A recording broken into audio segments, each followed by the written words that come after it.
안녕하세요. 끔바이근입니다. 오늘 7월 25일 금요일 특징 테마하고 종목 분석 한번 해보도록 하겠습니다. 오늘은 코스피는 조금 올랐고 코스닥은 조금 내렸죠. 그래도 코스닥은 800 위에서 있고, 그리고 코스피는 아쉽게도 3200을 공격하는데 실패했어요. 거의 근접하긴 했는데, 그리고 뭐 지난주하고 비교했을 때도 약간 아주 경미하게 주봉으로 보면 약간 오르기는 했는데, 어쨌든 3200을 공격하는데 실패했습니다. 그래서 이번 주 내내로 보시게 되면 오르락 내리락을 하면서 약간 보합세를 보이고 있는데, 상법 개정안이라든지 이런 부분들을 가지고, 그리고 또 정권 교체에 힘입어서 약간 허니문 장세 같은 것들이 지난 한 달 반, 거의 2달 가까이 계속이 됐었는데, 지금 약간 동력을 잃은 것 같아요. 그 부분에서 약간 입법 과정에서의 어떤 그런 부분들도 약간 보이고요. 그죠? 예를 들면 그 뭐죠? 양도세 관련된 부분에서 좀 투자자들에게 좀 안 좋은 방향으로 개정되려고 하는 그런 방법 저기들이 보이더라고요. 그래서 좀 그런 게 좀 아쉽고요. 예. 어쨌든 간에 좀 강력하게 그 주식 투자자들에게 좀 유리한 방향으로 드라이브를 좀 해줬으면 좋겠는데, 항상 그런 정책 방향만 나타나는 건 아니죠. 어쨌든 간에 7월 25일 특징 테마는 스테이블 코인 테마가 지금 또 오르고 있어요. 그죠? 그래서 우린 뭐 미국은 이미 뭐 상당히 많이 올랐고, 내 얘기는 좀 이따 해드릴게요. 그리고 항공기 부품이나 은행, 그리고 조선기자재 어제도 올랐죠. 그리고 SOFC하고 수소차인데 처음 들어보시는 분들도 있을 거예요. 아마 SOFC 같은 경우는 테마를 중심적으로 많이 보시지 않는 분들은 그런 경우도 있을 텐데, 요거 제가 조금 이따 설명드리도록 할게요. 자, 다음 페이지 봅시다.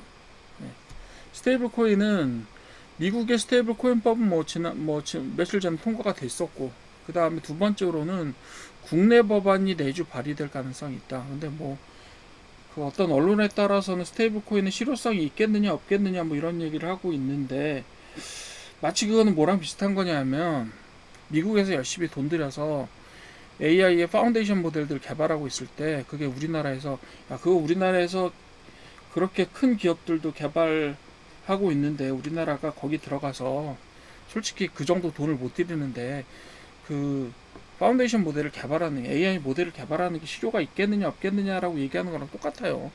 결국은 시간 지나서 후회하게 된다니까요.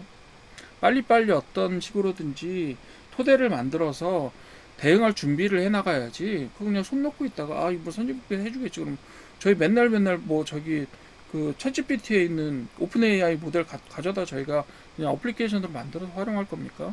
맨날 그렇게 안 돼. 그러니까 3년 놓치고 지금 무슨 소버렌 AI 만들겠다 뭐 이런 소리들을 하고 있잖아요. 네.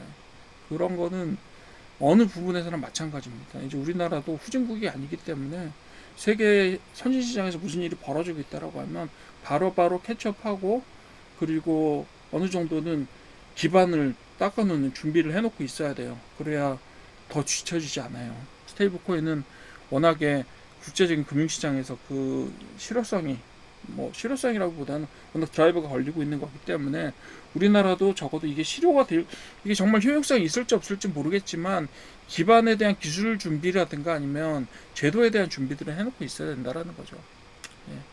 그래서 대표 종목으로 미투온이나 더진이나 카카오페이, LGCNS나 다날 이런 것들이 오르고 있고요. 그래서 이런 것들이 지금 보시게 되면 그 테마가 특징 테마로 등장하느냐 안 하느냐에 따라 되게 부침을 반복하고 있긴 해요. 그렇다고 하더라도 전체적으로는 테마가 상당히 주목받고 있는 편이고, 그리고 이것들이 계속 만들어지면서 실효성을 가져 나갈 때까지 어느 정도는 정책주로서의 기능을 하지 않겠느냐라고 생각이 듭니다.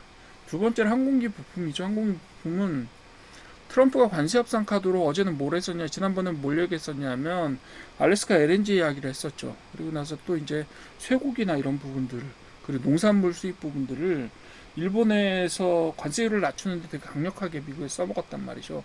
그 중에 하나가 보잉사의 그 항공기를 그 사달라라고 하는 요구를 하는 거죠. 그래서 항공기 부품 같은 경우는 우리나라에서 만드는 업체들이 실제로 글로벌 항공사들에 많이 공급을 해요. 그래서 사실은 어떻게 보면 이게 그냥 눈 가리고 아웅이나 아니면 조삼모사 같은 이야기이기는 해요. 왜냐하면 하이즈항공 같은 경우에도요, 보잉에만 공급하는 게 아니라 다른 여러 항공사들에 다 공급을 한단 말이죠. 그러니까 예를 들면 하이즈항공에서 보잉만 공급하는 게 아닌데, 예, 저기를 하게 되면 만약에 보잉사가 반사적으로 이익을 받는다라고 해도 하이즈항공이 어디도 공급하냐 하면 에어버스 같은 데도 공급을 한다고요. 예. 그래서 이런 경우도 있기 때문에 그런 부분들이 있어요. 네, 하여튼 그렇습니다. 그리고 은행 같은 경우는 신한, 하나, KB, 기업은행 2분기 호식적 발표로 실적 기반 상승이라는 이야기가 하나 있고요. 여기에 또 숨은 테마가 하나 있습니다. 이런 부분들을 조금 잘 보셨으면 좋겠는데, 여러분들 KB금융지주하고 카카오뱅크 한번 생각해 보세요. KB금융지주하고 카카오뱅크, 제가 예전 테마 말씀드릴 때 요 두 개의 테마는 어디로 들어간다고요? 스테이블 코인 테마로 들어간다고요. 나머지도 신한지주도 어느 정도 영향이 있고요. 그래서 금융지주사들하고 카카오뱅크 같은 경우는 스테이블 코인의 은연중에 어떻게든 엮여 있을 수밖에 없어요. 그래서 그런 부분들을 좀 생각하셔야 된다. 그래서 은행들이 이번에 사실상 KB 같은 경우는 어닝 서프라이즈가 있었죠. 그렇긴 했는데, 그렇다 하더라도 은행들이 수익을 지금까지 거의 못 낸 적은 없어요. 대체로 다 수익을 냈었고, 수수료 수입이라든가 어느 해에는 수수료 수입이 많고 어느 수입에는 대차로 인한 이율 대출하고, 그 다음에 저기하고 대출하는 거 하고, 그 다음에 우리 예금하고 예대차라고 얘기하는 예대차 수입이 많을 때도 있긴 했죠. 어쨌든 수익이 계속 많았었는데, 수익이 많았으니 또 올랐다라고 얘기하면 또 할 말은 없지만, 어쨌든 음으로 양으로 이런 것들이 스테이블코인이나 다른 정책주들과 영향을 맺고 있다, 이렇게 보시면 되겠고, 조선기자재는 역시 계속해서 오르고 있죠. 계속해서 오르고 있어요. 호재들이 번갈아 가면서 계속 나타나고 있어요. 어떤 때는 실적, 어떤 때는 미국하고 협상, 이런 것들이죠. 혹은 미국과 중국의 어떤 무역, 어떤 제재, 이런 것들이 번갈아 가면서 나오면서 계속해서 밀어 올리고 있는 상태입니다. 그죠? 그래서 한미 무역 협상에서 조선업 협력 방안을 모색한다. 즉, 미국의 조선업을 우리나라의 선진화된 조선업 업체들이 들어가서, 정말 격세지감이죠. 예. 한 3, 40년 지났더니 하늘과 땅이 뒤집힌, 겁니다. 미국에서 그렇게 한때 잘 나가던 선박업체들을, 기라성 같은 선박업체를 거느리고 있었던 미국에서 뭐라고 얘기했냐면, 자, 우리 선박업, 우리 조선업 좀 도와줘, 너희 기술로, 이렇게 얘기를 하고 있는 거죠. 그런 것들이 이제 상승을 이뤄내는 기반이 되는 거고요. SOFC는 제가 설명드린다라고 말씀드렸는데, 이게 SOFC 영어로 보면 이게 솔리드 옥사이드 퓨얼 셀이라고 부릅니다. 그래서 고체 산화물 연료 전지, 정확하게 한 단어씩 번역을 하면 이렇게 돼요. 연료 전지는 여러분들이 아시다시피 뭐예요? 연료 전지는요, 어떤 연소 과정을 화학적으로 만들어요. 화학적으로 만든다고 해서 좀 웃기긴 한데, 어쨌든 내연기관 같은 것들도 어쨌든 화학작용이 일어나긴 합니다. 하지만 연료전지는 어떻게 되는 거냐 하면, 불타는 과정이 없어요. 내연기관은 폭발시키잖아요. 그런 폭발시키는 과정이 없이 바로 물질을 산화시키는 어떤 촉매 반응을 통해서 전기를 바로 만들어내요. 전기를 바로 만들어냅니다. 그래서 효율성이 되게 높아요. 예를 들면 SOFC 같은 경우는 상당히 고온에서 이 작용이 일어납니다. 물론 내연기관도 거의 1000도 가까운 데서, 물론 200~300도에서 일어나긴 하지만, 전체적으로 보면 금속 구조가 1000도 가까운 온도를 견뎌야 되기 때문에 크게 온도 차이가 나는 건 아니에요. 하지만 SOFC는 직접적으로 촉매 반응을 통해서 직접적으로 저기를 만들어낸다라는 그런 점이 있는 거죠. 수소차도 마찬가지예요, 여러분들. 수소차 폭발시킬 것 같은데 폭발시키지 않아요. 연료 전지 방식입니다, 어차피. 근데 그것에 미국의 대표적인 기업이 블룸에너지라고 하는 회사가 있어요. 근데 이 회사가 연료 전지를 기반으로 데이터 센터에 전력을 공급하는, 그런 전력 공급을 하는 그런 공장 같은 걸 만드는 거예요. 한마디로 데이터 센터가 어마어마하게 많은 전력을 소비한다. 그래서 어제 ESS 뜨고 있다라고 말씀드렸죠. 그것과 관련해서 이 연료전지 같은 경우는요, 발전소 같은 게 아니라요, 일종의 전기 공장 같은 거예요. 그래서 거기에다 수소 혹은 다른 연료들을 넣어서 거기서 바로 고열로 반응을 시켜서 직접적으로 전기를 뽑아내기 때문에 효율성이 엄청 높습니다. 때로는 한 50~60% 정도까지 효율성을 나타내요. 그렇기 때문에 어때요? 그리고 공해가 없어요. 공해가 없습니다. 거의. 예. 발생한다고 해도 이산화탄소하고 물 정도만 발생하게 되어 있어요. 원래 구조가 그렇게 되어 있어요. 예. 그래서 이런 것들을 가지고 전력 공급 계약을 해서 연료전지 센터를 만드는 거죠. 물론 그 옆에 뭐 ESS도 다시 같이 만들겠죠. 부속 건물로. 뭐 이런 식으로 해서 연료전지 수요가 앞으로 뭐와 함께, 예, 어떤 것과 함께 데이터 센터나 혹은 인공지능과 함께 높아질 가능성이 높다, 이렇게 되는 거죠. 그래서 오른쪽에 나오는 업체들이 다 뭐 하는 업체들이에요? 예, SOFC나 수소 전지를 만들거나 자동차, 뭐 이런 차들이, 그 자동차 부품 업체들이 이런 것들이 같이 올랐어요. 근데 제가 두산 퓨얼셀이나 미코나 비나텍, 에스퓨얼셀이나 일진 하이솔루스 같은 것들이 올랐는데, 이 중에서 저는 이제 사실 다룰 때 항상 SOFC나 수소차를 다룬다고 하더라도 약간 저평가되어 있는 기업들을 주로 다루잖아요. 수익성이 괜찮으면 저평가된 업체를 한 3개 정도 같이 보도록 하겠습니다. 스테이블 코인은 예전에 한번 정리해 드렸고, 항공기 부품도 제가 좀 정리를 했었는데 좋은 것들이 많은데 SOFC하고 수소차 쪽이 조금 더 좋은 것들이 많더라고요. 그래서 그런 것들, 또 제가 하루에 소개해 드릴 수 있는 종목의 양들이 한정이 되어 있기 때문에 그 정도로 한 3종목 정도로 하겠습니다.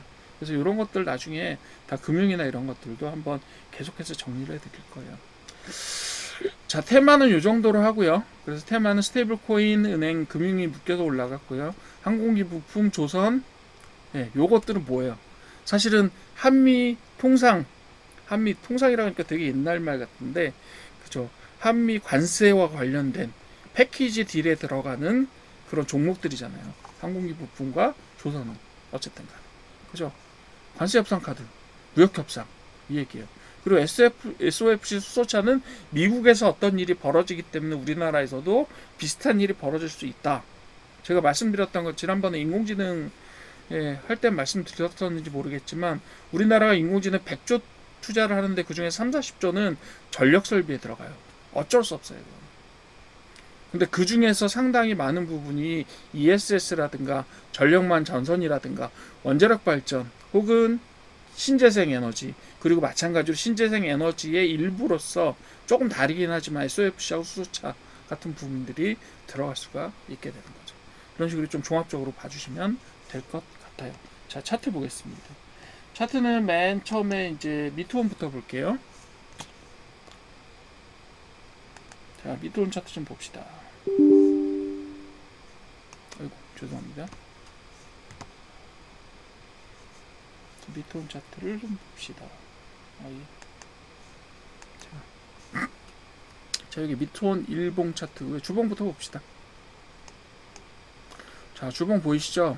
자, 미트온 최근에 무슨 일이 일어났는지 보이시는 겁니다. 이게 6월 달부터 오르기 시작했어요. 6월 초부터, 정권 바뀌면서부터 스테이블 코인 이야기가 빡 나오면서 올랐어요. 그리고 주봉으로 봤을 때, 지금 300주잖아요, 이게. 그러니까 한 5년 정도 되죠. 5년 내에. 자, 미트온은 제일 바닥까지 갔다가, 이게 코로나 시기인데, 코로나 시기보다 더 바닥에 깔려있다 갑자기 몇 배 올랐느냐 하면, 자, 보세요. 어마어마하게 올랐습니다. 어제 제가, 저기 다른, 어디죠? 어디 말씀드릴 때 얘기했냐면, 어제 M+ 말씀드릴 때 그랬나? 센트 에너지 말씀드릴 때 그랬나? 이랬던 것 같아요. 오늘은 이제 미트온 이야기를 할 건데, 자, 미트온에서 무슨 일이 일어났냐면, 여기 바닥이 얼마예요? 1,600원. 지금 얼마예요? 대략 찍고 온 게 8,000원 찍고 왔어요. 몇 배요? 5배. 5배 찍고 왔어요. 거래량은 어때요? 충분하게, 어디서 거래량을 모았는지 모르겠지만 충분히 털어먹었다 그래. 충분히 털어먹었을 거래량이에요. 7천만 주, 정점이 7천 주간이긴 하지만 일간으로 한번 가볼게요. 그래서 얘는 미트온은 참 좋은 회사입니다. 볼 때 회사 자체는 되게 좋아요. 그리고 이게 거의 저기죠. 보시게 되면 거의 지난번에 최정점으로 갔었던 게 한 9,000원 정도 대였어요. 9,000원대. 9,000원대 세 번 찍고 내려왔죠. 보이시죠? 9,000원대 세 번 찍고 내려왔습니다. 쭉. 어디까지? 예, 5분의 1까지. 80% 빠졌어요. 80%쭉 빠진 다음에 다시 회복해서 5배가 올라갔어요. 딱 100%가 됐죠, 거의. 이렇게 보시면 돼요. 얘는 지금 사실은 포텐셜을 거의 다 먹고 올라갔어요. 그러니까 포텐셜을 거의 올라갈 수 있는 폭을 거의 다 먹고 올라갔다고 봐도 돼요. 네. 올라갈 수 있는 수준까지. 그러다 지금 살짝 또 조정받았다 다시 올라간 거잖아요.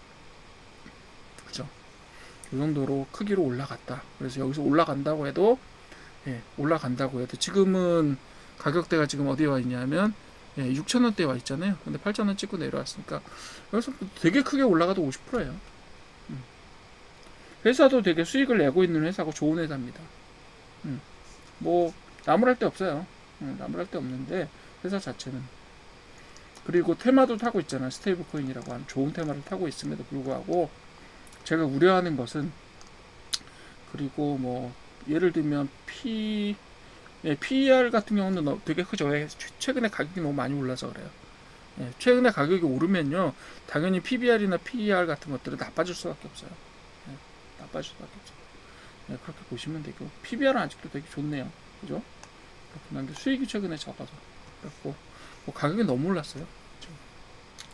그죠? 그래서 지금은 사실은 조정을 많이 받아서 어느 정도 테마가 잠잠해지기 전까지는 사실은 손대기는 조금 위험하지 않나 싶어요. 떨어지면 이거는 5분의 1 가격으로 떨어지는 거예요, 여러분들. 반토막도 되게 쉽게 날 수 있어요. 뭐가 꺼지면, 테마가 꺼지면. 그렇게 보시면 되고요. 그 다음에 두 번째 거 볼게요. 리투어는 뭐 제가 말씀드렸던 것처럼 5배 올랐기 때문에 뭐 일봉으로 봐도 마찬가지죠.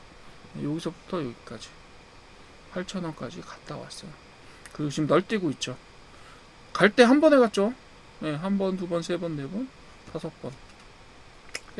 그냥 상한가로 가버렸어요. 연상으로 쭉 가서 이렇게 지금 널뛰고 있습니다.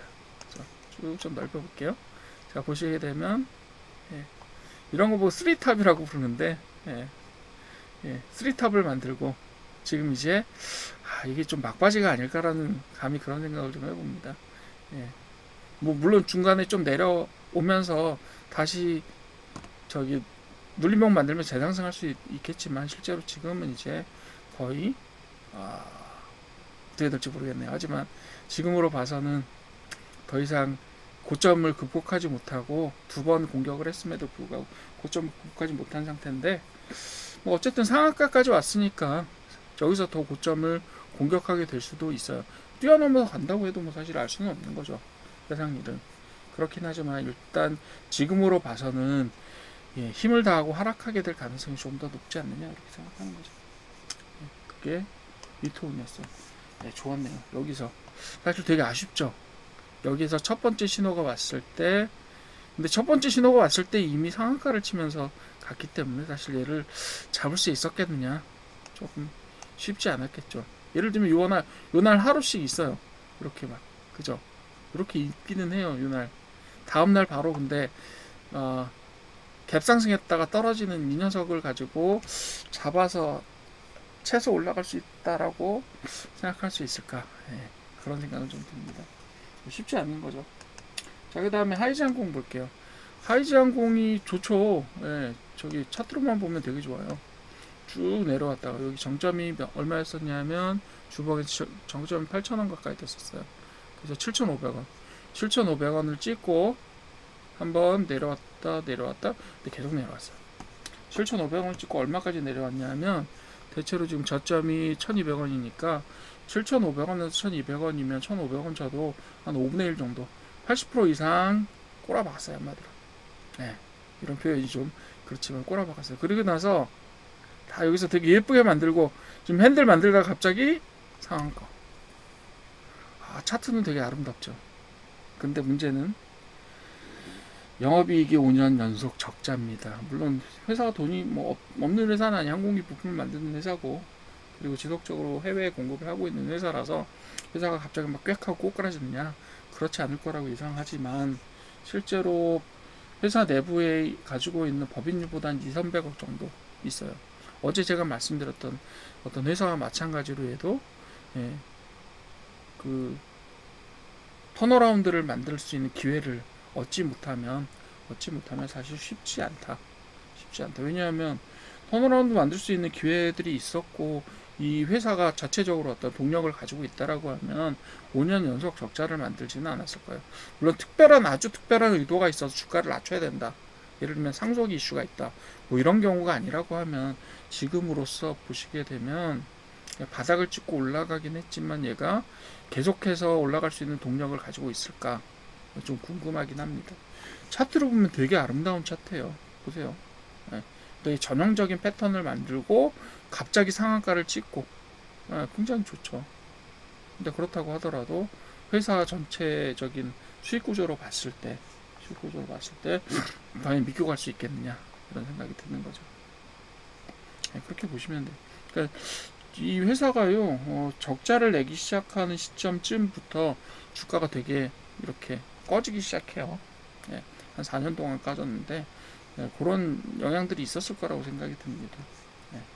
그렇게 보시면 되겠어요. 그래서 얘는 뭐 일봉 보시거나 이렇게 할 필요도 없이 일단은 저희 기준으로 보면 제가 한 투자라는 기준에서 보게 되면 회사의 재무적인 안정성 자체가 상당히 좀 의심이 된다.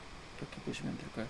차트가 잘 만들어졌어요. 근데 적자를 지속하고 10년째 계속 적자이면서도 차트가 아주 예쁘게 만들어지는 경우는 많습니다. 근데 그렇다고 해서 우리가 들어갈 자리일까라고 생각해보면 그건 조금 의심스럽습니다. 세 번째 볼게요. 하이젠공입니다. 이제부터는 제가 약간은 뭐라 그러죠? 요거는 좀 괜찮은 종목일 것 같아요 라고 말씀드리는 내용입니다. 자, 전체적으로 코로나 때를 제외하고는 제일 저점에 와 있죠. 여기서 갑자기 상승했으니까 요전보다 낮게 여기서 코로나를 극복하면서 급하게 쭉 올라가서 정상치를 만들었잖아요. 그죠? 이 정도. 그래서 그거를 가지고 위에까지 한번 올라갔다가 여기서 봉우리를 3개 만들고 내려온 상태예요. 내려온 상태입니다. 고점은 한 18,000원에서 19,000원 정도 있었네요. 19,000원 정도 고점이었고요. 지금은 7,000원까지 내려와 있어요. 7,000원까지 내려왔다 다시 올라갔죠. 9,000원대로. 그리고 여기에 굉장히 큰 뭐가 있어요? 거래량을 남겼죠. 근데 그 다음에 거래량이 약간 감소하면서 올라가기는 올라갔지만 되게 힘없이 올라가는 거예요. 증거 없이 올라가는 겁니다. 자금만으로 이렇게 돌려서 올라가는 그런 형태라서 이런 경우에는 사실상 조금 조정을 받는 경우들이 있어요. 종종. 그런 조정의 조짐이다라고 저는 보고요. 이렇게 보고. 자, 이게 7,000원이고요. 자, 간단하게 보시면 7,000원에 바닥이 있어요. 자, 그 다음에는 어디쯤에 또 저기가 있을까요? 지금 어디에 있냐면 지금 10,000원까지 갔다가 그죠? 10,000원을 딱 밟고 지금 조정 중이에요. 그죠? 10,000원을 딱 밟고 조정 중인데 요러다가 이제 9,000원이나 8,000원까지 조정을 받을 수도 있다 이렇게 봅니다. 선이야 뭐. 지금 제일 근접한 그 지지선은 9,000원이 될 것 같은데 9,000원은 어디 있어요? 바로 여기 저점이 찍혀 있죠. 저점에서 닫고 끌어올렸잖아요. 여기가 있고 8,000원도 사실 조금 약간 영향성이 있을 수 있다. 그죠? 여기 똑같은 모양으로 저점이 잡혀 있어요. 그죠? 그리고 올라갈 때 한번 멈칫했던 점이 또 8,000원대에 잡혀 있잖아요. 그리고 요거는 9,000원대는 사실 여기에 저점이기도 하지만 오르락 내리락 하면서 9,000원 선을 중심으로 해서 움직였고 그리고 살짝 241선을 돌파하는 시점이에요. 지금이. 그죠? 근데 여기서 좀 세게 강력하게 뚫고 올라가면 10,000원선을 뚫고 올라가면 실제로는 한 11,000원, 12,000원 정도까지는 갈 수도 있어요. 그죠? 여기 14,000원 선이거든요. 여기 첫 번째로 여기 정도에서 11,000원 선에서 아마 한번 걸릴 거고요. 11,000원 선에서 한번 저기 있을 거고 물론 10,000원 선 있어요. 어느 선이 제일 큰 저항선이 될 거예요. 그리고 나서는 아마 14,000원선까지 갈 수 있는 여유가 있지 않을까 그렇게 생각합니다. 지금 얘는 조정 받으시면 가세요. 지금 얘가 갑자기 뚫어버릴 수도 있는데 뚫느냐 안 뚫느냐 사실 이거 가능성이 어떻다라고 얘기할 수는 없어요. 근데 만약에 안 뚫게 되면요, 큰 확률로 이게 확률이 더 크다라고 말할 수는 없겠지만 만일의 확률로 이게 조정받게 되면 여러분들 상당히 고통스러우실 수도 있어요. 그렇지만 아직까지 되게 많이 높아진 건 아니거든요. 그러니까 저점에서 보면 30% 정도 상승한 점이기 때문에 만약에 여러분들이 빠지신다고 내가 30% 감당할 수 있다 이러면 들어가셔도 돼요. 근데 30% 빠지면 들어간다. 제가 누누이 말씀드리지만 제가 하루에 3종목 정도를 골라드리잖아요. 그죠? 여러분들한테 주목하라고 제가 추천하고 이거 사세요 이렇게 얘기하는 건 아니고 그냥 여러분들이 좀 참고하십시오 라고 3종목 정도를 말씀드리는데 그게 많이 쌓였을 거예요. 여러분들 그거 다 들어가실 수 있어요? 못 들어가잖아요. 그러니까 그 중에서 어느 정도 조정을 받고 나서 여러분들이 조금 낮은 매입가, 그러니까 매입가를 좀 낮춰서 사실 수 있을 때 그게 이제 살짝만 올라가도 더 강력하게 여러분들한테 수익을 드릴 수 있는 거니까 그런 종목들을 한번 보시라. 조정받는 것들을 주목하시라고 말씀드리는 거예요. 자, 일본 간단하게 한번 볼게요. 주봉에서 대충 다 말씀을 드렸으니까. 일본 봅시다. 여기서 쓰리바닥으로 잘 다졌죠. 쓰리바닥 잘 다졌죠. 7,000원이에요. 그죠? 그리고 8,000원을 한번 밟고 올라갔어요. 한 번, 두 번 보이시죠? 여기서도 살짝 하회했지만 8,000원 근처에서 밟고 올라갔다고 보시면 돼요. 그러니까 만약에 여기 조정받는다면 8,000원 선이 되게 강력한 지지선이 될 수 있어요. 왜냐하면 여기서 한번 지지선으로 작동했었고 그 전에도 지지선으로 작동했었잖아요. 그죠? 그러니까 그래서 저는 지지선만 말씀드리는 게 왜 그러냐면, 자, 이게 지지선이 될 수 있기 때문에 이 선에, 즉 8,000원 선에 접근하시면 어느 정도 위험을 회피하시면서 들어가실 수 있는 시점이 될 수도 있다라고 말씀을 드리는 거예요. 되셨죠?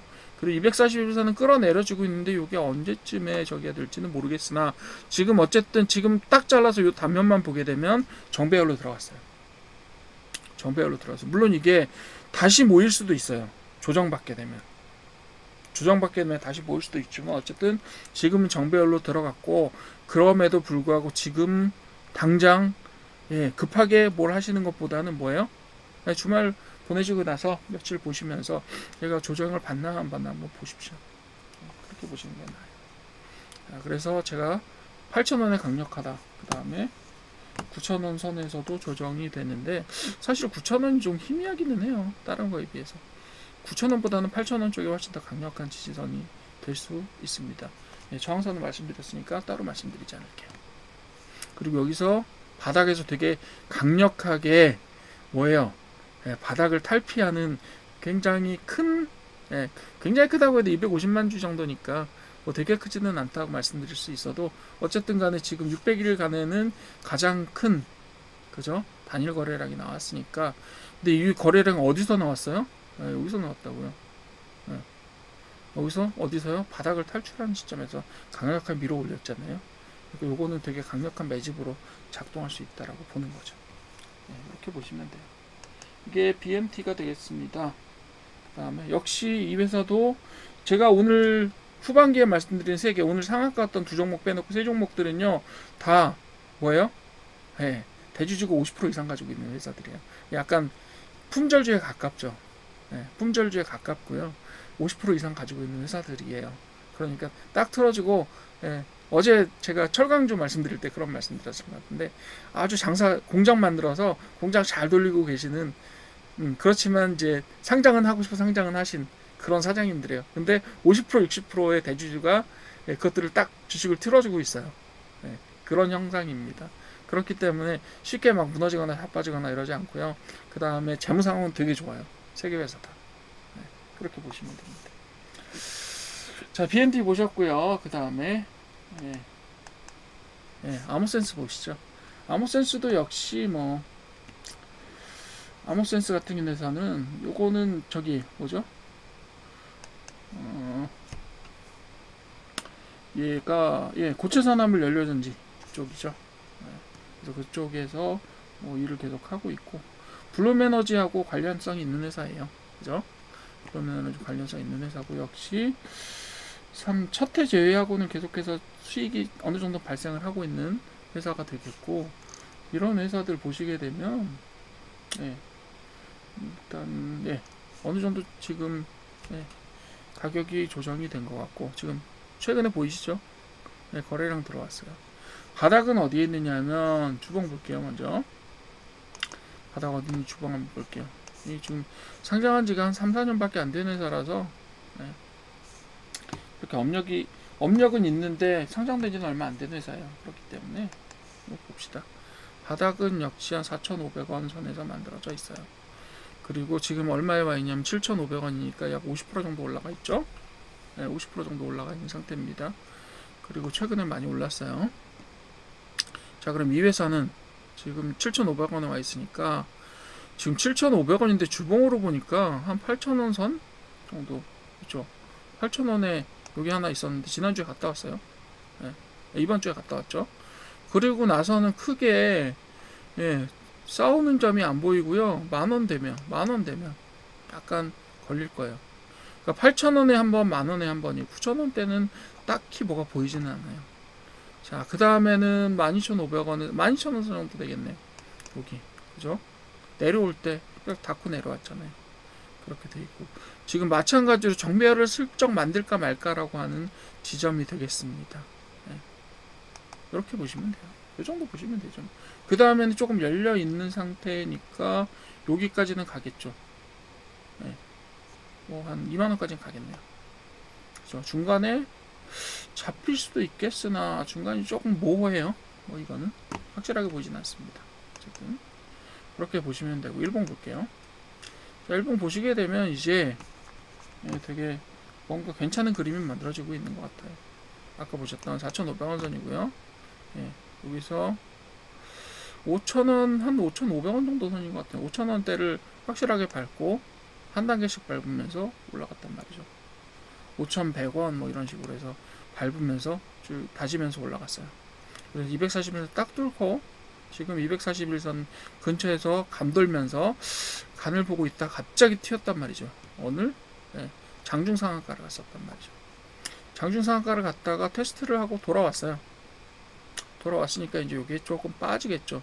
지금 장중상한가 올라갔다 7,500원 선까지, 즉 이게 어디까지 갔었냐면 9,000원대까지 갔었어요.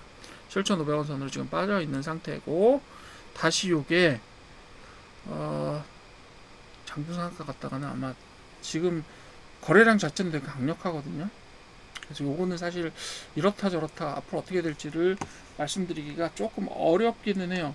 힘 자체는 강력하지만, 힘 자체가 강력하다고 해서 항상 그냥 뚫고 올라가는 거라기보다는 요 정도 선에서 한번 조정을 받을 때를 보시면서 가는 게 더 낫지 않겠느냐라고 생각하는 거예요.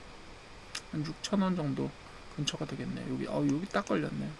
6,300원 정도 될 것 같은데, 가격은 좀 지저분하지만 어쨌든 요 점이요, 241선도 만날 것 같고요. 그 다음에 싸운 흔적들과 이런 것들이 지금 여러 점들이 걸려 있어요. 그러니까 여러분들이 보실 때는 4,500원 선, 5,000원 선까지 떨어지면 좋겠으나, 그건 너무 바닥에서 이제 발바닥에서 잡으려고 하시는 거고, 잡는다라고 보면 저는 한 6,000원 정도 선이 어느 정도 리즈너블한 선이 아닌가, 뭐 이렇게 생각합니다. 그렇게 보시면 돼요.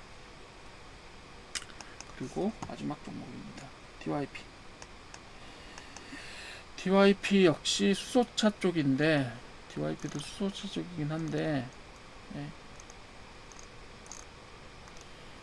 자, 종목명을 한번 볼게요. DYP도 수소차 쪽이긴 한데, 얘네들 같은 경우는 사실 전통적인 수소차라기보다는 자동차 부품 업체에 가까워요. 최근에 이제 친환경 쪽으로 포트폴리오를 강화하고 있긴 한데요. 그죠? 딱 보시게 되면 주봉 한번 볼게요. 주봉 보시게 되면 코로나 딱 찍고 바닥을 한 번, 두 번 만들고 지금은 거의 완전 박스권이에요. 되게 표준형의 박스권을 만들고 있다. 이렇게 보시면 되고, 4,000원 정도 되네요. 그죠? 그 박스에 4,000원 선으로 봅시다. 그죠? 4,000원 정도가 아마 바닥이 될 것 같고요.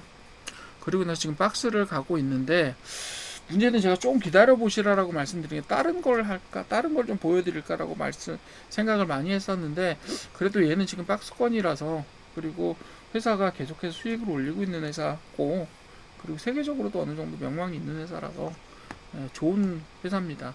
좀 놓치기 어려워서, 놓치기 좀 아까워서 제가 보여드리기는 하는데요. 주봉상으로 봤을 때 보여드리긴 하는데, 실제로 보시게 되면 거래량이 크게 많지가 않아요. 거래량이 크게 많지가 않아요. 근데 이게 상대적인 거라고 말씀드렸죠, 제가. 얘는요, 실제로 보시게 되면 전체적으로 유통 주식 수가 한 500만 주 정도밖에 안 돼요. 주식 총수가 1300만 주에, 그 다음에 유통 비율이 40% 정도 되기 때문에 한 5, 600만 주 정도가 적입니다.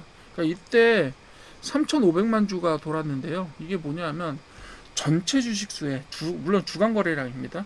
전체 주식수에 한 3회전 정도를 했어요. 미친듯이 올라갔죠. 얘가 사상 최고점이에요. 보시게 됩니다. 사상 최고점에서 이런 식의 거래량을 만들었는데, 최근에 거래량이 없다라고 생각하지만 상대적인 거라서요. 일봉 한번 볼게요. 주봉은 보시게 되면 이게 바닥이고요. 지금 여기에 있고요. 여기에 있고, 지금 얼마 있냐면 4,300원. 4,000원이 바닥인데, 바닥도 사실 제가 좀 보수적으로 잡아서 그렇지 실제로 4,200원이고요. 지금 4,300원 선에 있어요.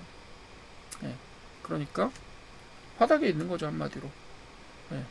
그리고 얘가 앞으로 갈 수 있는 저기는, 여기 되게 강력하네. 5,000원.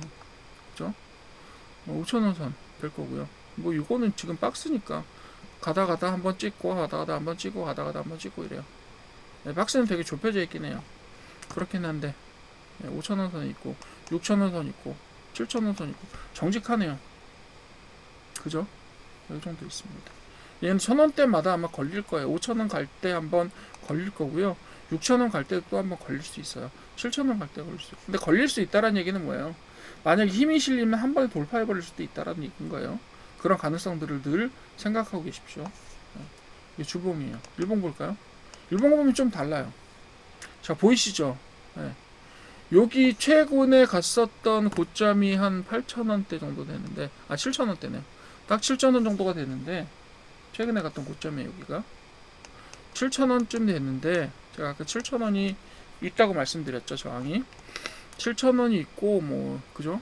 6,000원에도 좀 있고, 여기 만들어져 있잖아요. 그죠? 뭐 이렇게 있고 이렇다고 말씀드렸는데, 지금 문제는 거래량이에요. 거래량이 발생 안 한 것처럼 보이는데, 한 지금 80만 주 정도니까 거래량이 그럼 발생했겠느냐라고 생각해도, 얘가 한 전체 시가총액이 10% 정도 돼요. 이때 발생한 거래량이 10% 정도 됩니다. 10%. 근데 여기 하나만 발생하는 게 아니라 주위에 이렇게 깔려 있죠, 거래량들이. 그러니까 하나, 둘, 셋 합쳐버리게 되면, 물론 이게 전체 다 매집은 아니겠지만, 만약에 되게 눈에 띄게 매집했다면 어느 정도 가격 상승이 있었을 거예요. 근데 지금 이거는 제가 볼 때 올라갈 때 매집이 아니라요. 자, 보이세요? 올라갈 때 매집이 아니라 떨어진 녀석들을 다시 리스토어하는 매집이에요. 다 전체적으로 다. 그렇기 때문에 올라갈 때 이 거래량이 발생하지 않았던 점들을 생각해 보시면, 여기서 거래량이 발생하지 않았느냐라고 말씀드리면, 거래량이 발생하고 있다라고 말씀드릴 수 있어요. 아까 주봉 보셨을 때하고 조금 입장이 다르죠. 자, 4,000원이 바닥에 있고요. 지금 4,200원 선, 정확하게는 4,250원 봅시다. 그리고 지금 4,000 얼마라고요? 385원, 4,300원. 그죠? 진짜 바닥인 거예요, 얘는. 그렇지만 회사는 어때요? 매년 100억대 수익을 계속 올리고 있어요. 늘었다 줄었다 하긴 하지만 어쨌든 간에. 그죠? 그리고 시총이 570억밖에 안 되는 회사가 매년 매출액이 4,300억이에요. 4,300억 뭐 이래요. 4,200억 뭐 4,000억대를 올리고 있어요. 어느 정도냐 하면요, PER이 7, 그리고 죄송합니다. PER이 7이고요. PBR이 0.4예요. 뭐 더 좋은 회사가 어디 있어요? 기본적인 분석으로 이거보다 더 좋은 회사 있을까 싶어요. 그리고 뭐 예를 들면 부채 비율은 조금 높은데 200억 정도, 200% 정도 됐는데 부채 비율이 조금 높긴 한데, 뭐 보면 어때요? 자본금이 좀 작아요. 근데 유보율이요, 법인 유보가 지금 얼마를 가지고 있냐면요. 회사 안에 한 1,몇백억을 가지고 있어요. 실제로. 이기형을 모아놓은 게. 그러니까 부채 비율은, 부채는 이거는 그냥 금융적으로 그냥 빌려준다니까 받아놓은 거라고 생각이 들고 되게 악성 부채가 아니에요. 회사 안에 1,300억 있어. 근데 부채가 300억이야. 그죠? 200억 정도 되나요? 그죠? 부채가 200억이에요. 이게 뭐 이상하지 않잖아요. 회사 너무 안정적이에요. 그죠? 이런 회사들은 그냥 테마가 갈 때 한 번에 가도 이상하지 않다. 물론 그렇게 가는 걸 대주주가 원할지 안 할지는 몰라요. 그렇긴 하지만 그렇습니다. 그렇게 생각해 보시면 돼요. 종합적으로 보시면 이런 것들이 있다. 재밌는 것들이 많다. 이렇게 보시면 됩니다. 물론 얘네들이 막 불꽃 같은 어떤 뉴스에 지원 사격을 받으면서 하늘을 훨훨 날아가는 그런 주식 종목들은 아니에요. 그리고 사실상 여기서부터 아래부터 위까지 해도 100% 정도밖에 안 되는 끼가 있는 주식들은 한마디로 뭐 사람들이 이야기하는 끼가 있는 주식들은 아닙니다. 훨훨 날아가지는 못해요. 근데 저는 항상 어때요? 그 뭐라 그러죠? 되게 안정적인 수익을 기대할 수 있는 이런 것들을 좀 보시라라고 말씀을 항상 드리는 겁니다. 자, 오늘 이 정도면 될 것 같아요. 자, 오늘도 강의 들으시느라 수고하셨고요. 그리고 강의 도움이 되셨으면 좋아요하고 구독 좀 부탁드리겠습니다. 감사합니다.